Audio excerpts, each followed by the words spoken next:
Hello and welcome everyone. I think this is the last video. No, it's the second last video of this book. Then we'll move on to book 2. Alright. I think we have largely covered everything. Right now we have just reached the age of the Upanishads.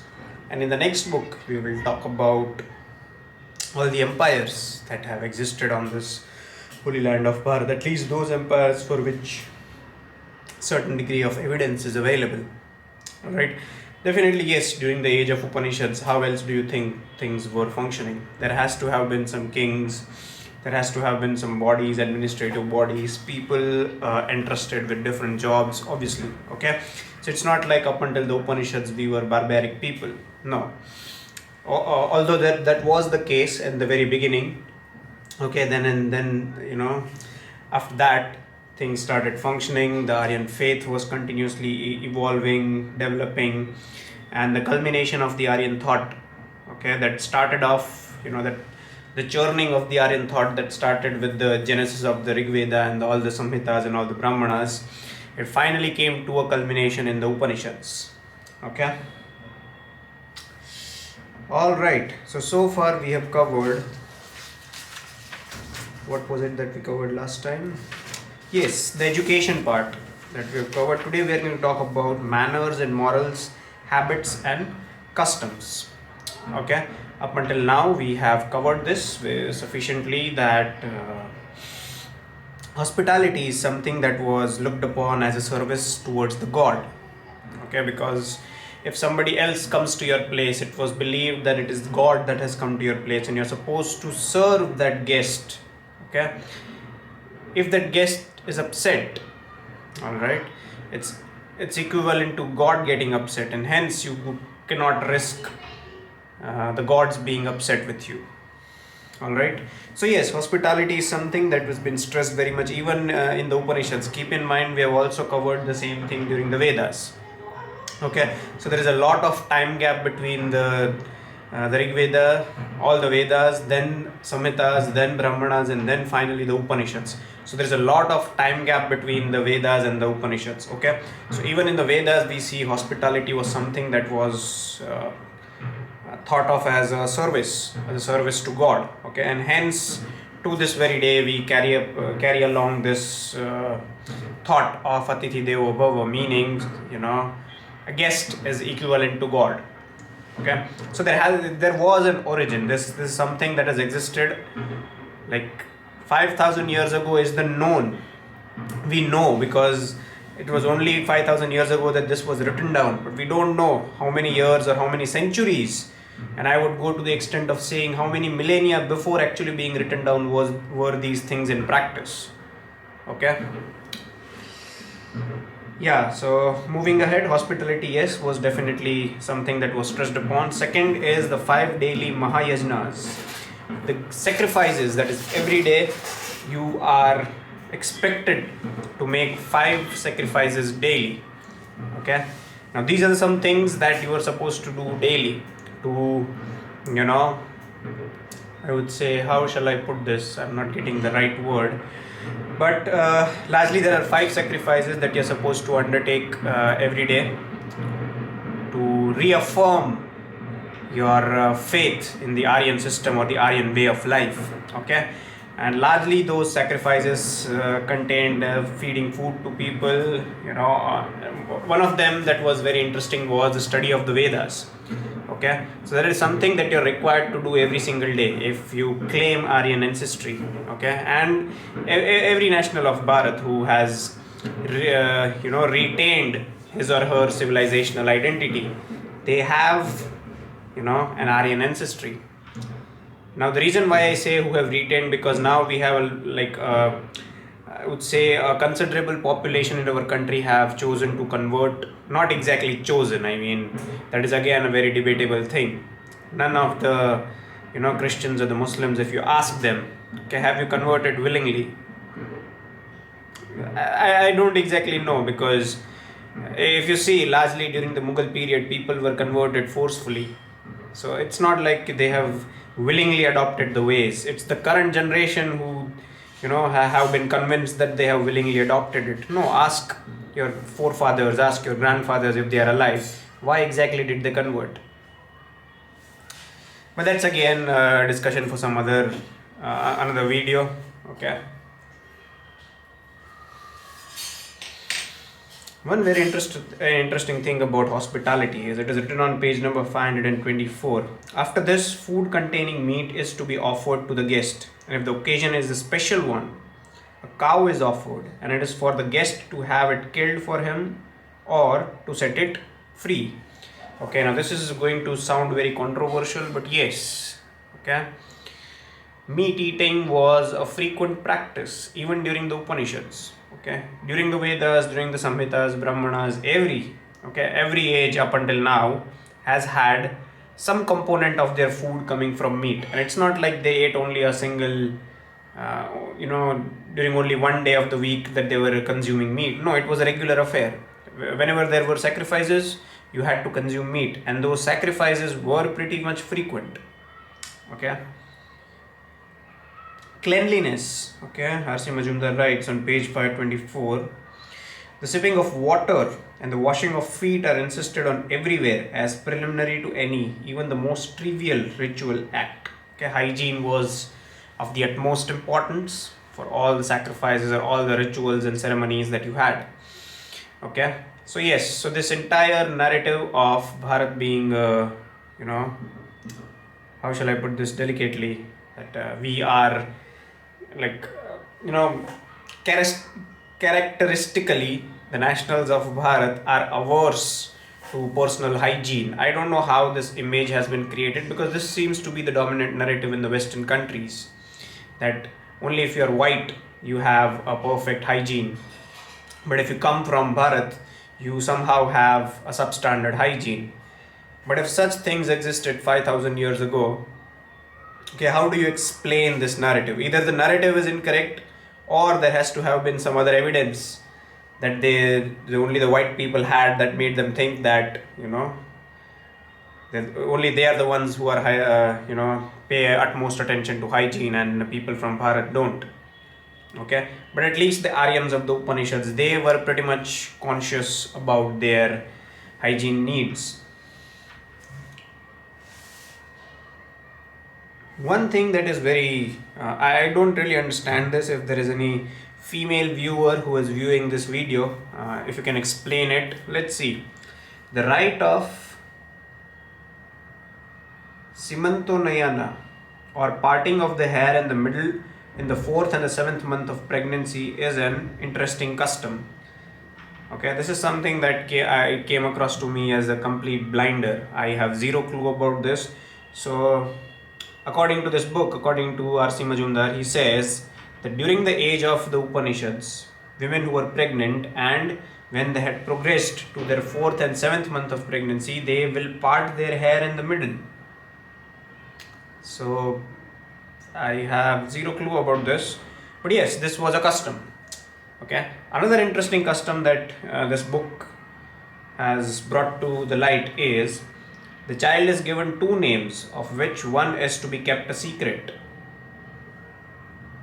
I don't know what's the logic behind this, but yes, a newborn baby was usually given 2 names.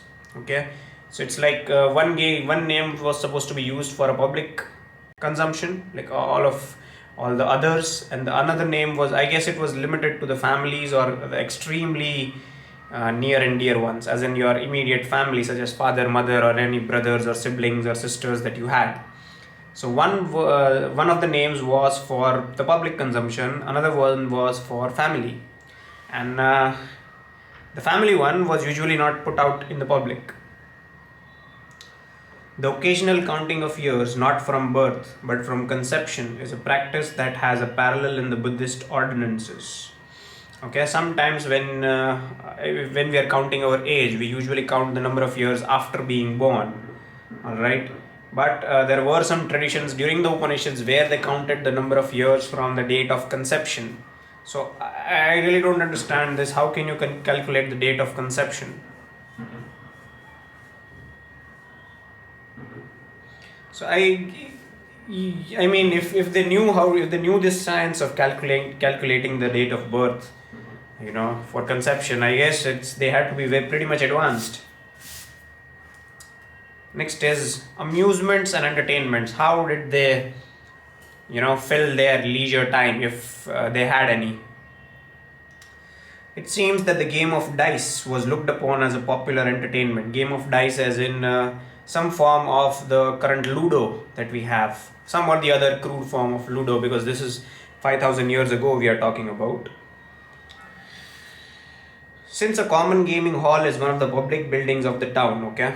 Public buildings, as in it was erected by public money, by the tax that was paid by the public, and it was erected for the purpose of playing games, and majorly dice games. The reference in the Maitrayana Upanishad to a Nata, that is actor, changing his dress and painting himself, proves the popularity of dramatic shows in this age. So even during this age, art and craft was definitely at its peak. There were people, actors, dancers, okay, that was for the leisure of the public. Let's come to food and drink. What did the people in the Upanishads eat and drink? Rice and barley were staple articles of diet. Okay, so they were growing rice. Rice was something that was consumed. Boiled rice eaten with ghee, milk rice, which seems to be a preparation very much akin to doodh pak, so popular in Gujarat now.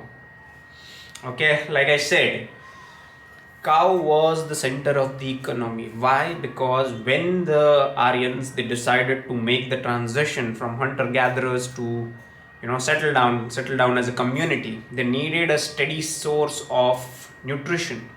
Okay, now since they had given up the old ways of hunting and gathering, and they had settled down in one place, they needed a sustainable source of nutrition. It was cow that provided it.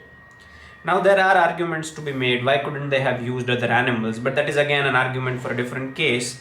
But since now that we know that cow was the center of the economy, you can see that majority of the dishes that people ate largely revolved around improvisation of milk. So milk with rice and all those versions. Vegetable food is mentioned as a substitute for flesh food. Like I said, I mean, the topic of food has been uselessly and unnecessarily politicized in our country. Okay, food has never been an article or an item of discussion. So even this, I don't know where do people get this notion of that the nationals of Bharat are majorly vegetarian. Okay, and it's a completely false thing. Okay, I know I might be offending a lot of people, but I have utmost respect for Jain people. I have utmost respect for people who are vegetarian. In fact, I am one of them. Okay, but the Upanishads and all the other scriptures do not mention anything about not eating it. Agreed that yes, there are certain recommendations that if you belong to so and so varna, if you belong to such so and so vocation, you are supposed to consume so and so diet. Okay. Yep. So I guess these are later day perversions, but we can sit and talk all about it. But yes, in a way, it was largely believed that meat eating or meat consumption is okay.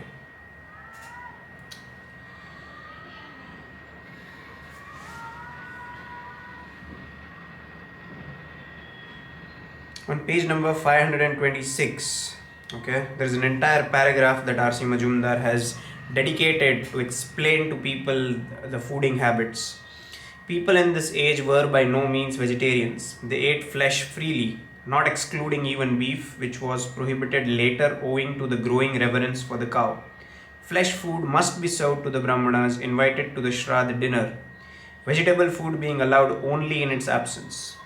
Similarly, in the ceremony of the first feeding of the child with solid food among various foods enumerated in order of merit, the flesh of goat, partridge, or other specified bird and fish come first, boiled rice mixed with ghee coming last. Similarly, food offered to a guest of consequence must not be without flesh. The merit of vegetarian diet is, however, recognized in the rule that a student should abstain from flesh. Yes, this is also something that people usually forget. Okay, when you are in the learning phase, okay, when you are a student, when you are expected to be a brahmachari, All right. You are supposed to keep away from flesh.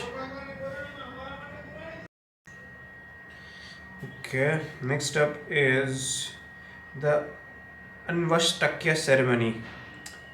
Sura is to be offered along with Pinda offerings to female ancestors. Okay, so there are also some ceremonies mentioned in Upanishads about how you worship your female ancestors. Okay, so there are also similar ceremonies for them as well.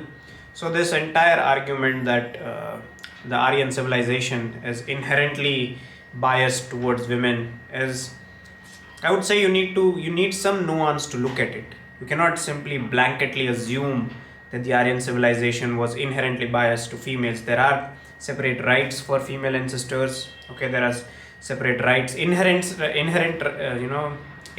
rights for widows. So if there was a custom of sati in practice, why would they discuss the inheritance rights of widows? Okay, so it's logically you're supposed to think these things. Now, I'm not denying that there are no such practices as sati. Definitely there were. Okay, but we really need to sit and contemplate, are they inherently a part of our civilization, or were they, a later day perversion?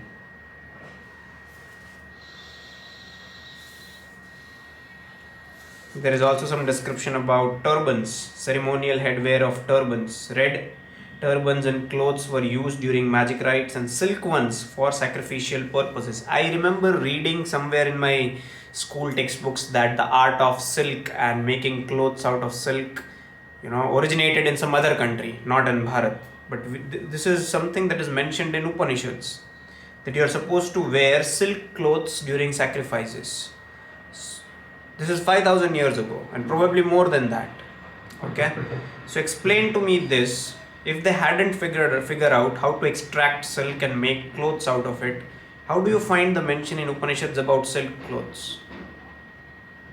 Okay, this is something that we must understand, because for everything that we have given to the humanity, somehow it has been, manipulated in a way, and we are being told that no, you did not invent this. There was some other civilization, they invented this, and hence they came here and taught you this, and hence they came up with this theory of Aryan migration, that this civilization could not have originated on this land, this came from outside.